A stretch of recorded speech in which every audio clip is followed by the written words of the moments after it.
이러한 일들은 어디에서든지 일어나는 일들입니다.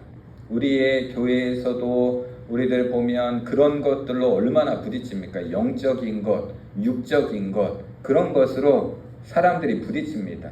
사람들은 다 다양한데 여러분들 그 다양함 속에서 일치를 만들어내려고 할 때 그것이 강압적으로 되어지느냐 그렇지 않느냐라는 것이 중요한데, 당시의 사람들 중에서 그러한 것들을 요구하는 이단들이 생겨나게 되었다라는 겁니다. 무조건적으로 믿어라, 무조건적으로 일치를 해라, 그렇게 이야기합니다. 여러분, 우리가 함께 살아간다라고 해서 여러분들 우리의 마음이 다 똑같을 수 있습니까? 그러면 얼마나 좋겠습니까? 그러면 오랫동안 이렇게 불악을 이루며 살아가는 이런 동네는 얼마나 행복하고 즐겁겠습니까? 그런데 현실은 어떠하죠? 오래되면 오래될수록 어떻습니까? 더 분란이 많고, 도시 사람들이라면 아예 신경도 안 쓰고 살아가니까 문제가 안 되는데, 여기서는 맨날 부딪히니까 만나고 하니까 얼마나 더 문제가 많습니까? 그런데 어떨 때는 보면 별거 아닌 것 가지고 싸우고, 그리고 어떨 때는 내 것이 맞다, 이 방향이 틀리다라는 것을 가지고 서로가 다투게 됩니다. 그래서 초대교회에도 이런 것을 가지고 싸우는 사람들이 많았습니다. 특별히 무엇을 가지고 싸웠느냐? 예수님의 부활을 가지고 싸웠습니다.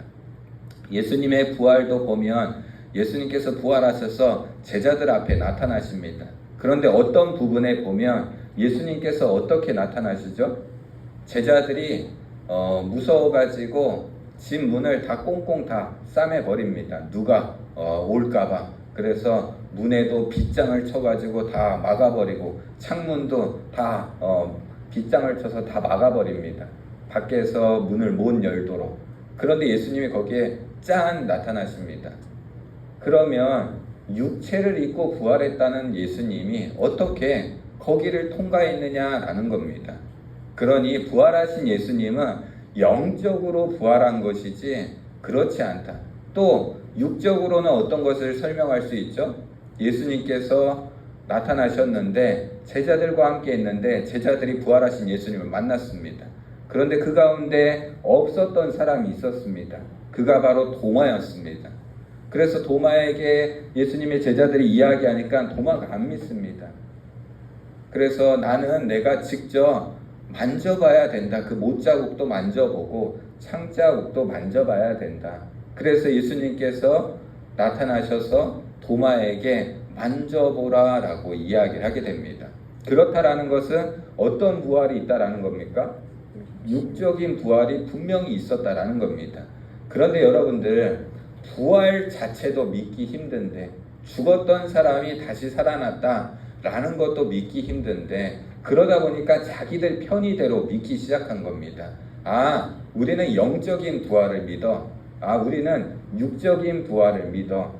육은 아무 소용없어. 영만이 더 중요한 거야. 야, 영은 뭐 보이지도 않는데 그게 뭘 대변해 주냐. 육신의 삶이 더 중요하지. 그런 것을 가지고 서로 다툼이 얼마나 일어났는지 모릅니다. 그 가운데 여러 가지 그 다툼 속에서 이 당시에 로마 시대와 그리고 박해가 이루어졌을 때, 그럴 때 서로를 향해서 서로를 밀고 하고, 그래서 자신과 생각이 다른 사람들을 서로 이단으로 지정하면서 그들에게 어려움을 주면서 이런 다툼들이 생겨났습니다. 그러다 보니까 어떻게 하면 우리가 하나 되어서 함께 이 교회를 이루어갈 수 있느냐라는 생각이 이 초대교회 사람들에게 상당히 가장 큰 문제로 그들에게 주어졌다라는 겁니다.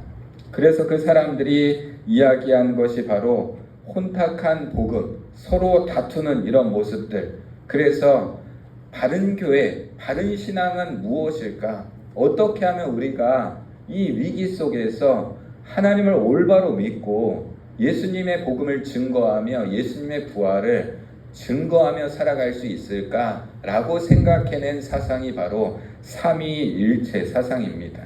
그래서 초대교회가 내놓은 답이 바로 삼위일체입니다. 삼위일체는 그래서 무엇을 위한 것이냐면 교회를 보호하기 위한 신앙의 고백이었습니다. 곧 우리의 삶 가운데 이 어려움을 극복하기 위해서 나온 것이 사도신경, 그리고 니케아 신경, 아타나우스 신경, 그것의 기본이 되어진 것이 삼위일체인데 그 삼위일체를 이해하고 믿기 위해서 사도신경과 이런 신조들을 만들어내었다라는 겁니다. 여러분, 그러나 우리도 늘 우리가 사도신경을 외우지만 그 의미들을 여러분들 우리가 잘 생각하지 않습니다. 그런데 사도신경을 외운다라는 것을 가지고 우리들이 하나의 공통의 목적을 가진다라고 생각했던 초대교회 사람들이 있었습니다. 그래서 우리도 보면 이단을 어떻게 구분하느냐라고 이야기할 때 사도신경을 외우느냐 외우지 않느냐라는 것으로 구분하기도 합니다. 실제적으로 예전에 이단들은 사도신경을 외우지 않았습니다. 왜냐하면 그것을 외우면 자기들의 그런 교주에 대한 그 신앙을 이해시킬 수가 없었기 때문입니다. 물론 요즘들은 그러한 것들을 형식적으로 외우는 그런 이단들도 있다라고 그렇게 이야기하는데, 여러분, 이 사도신경을 외우면 사실 어찌 보면 그것이 우리가 생각할 때 쉽게 다가오지 않습니다.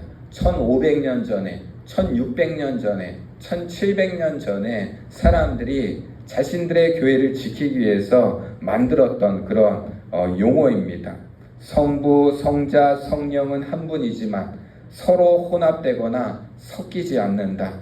여러분, 그 말을 어떻게 우리가 쉽게 이야기할 수 있겠습니까? 성부와 성자와 성령이 따로 있는데 한 분이다라고 이야기를 합니다. 그게 가능한 일입니까? 보통 보면 그 사람들이 그런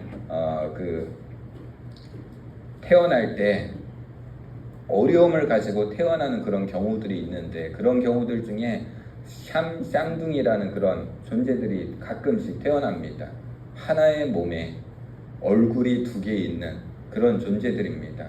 그러면 그 존재는 둘이 똑같은 생각만 하고 똑같은 그런 행동을 하게 될까요? 그렇지 않습니다. 그 가운데 서로가 서로만 하려고 하면 아무것도 하지 못합니다. 곧 둘인데 하나이기도 힘든데 셋인데 하나이다 라는 것은 너무나 어렵습니다. 여러분, 둘이 마음 맞추는 것도 상당히 어렵지만 셋이 되면 어떻습니까? 셋이 되면 더 힘듭니다. 누군가는 거기에 양보를 해야 되고 누군가는 그것에 대해서 서로 내 힘을 좀 빼고 이렇게 해야 합니다. 또 마찬가지로 여러분, 셋이 있는데 하나다라면 다 키가 똑같은가? 예수님과 하나님과 성령님은 다 키가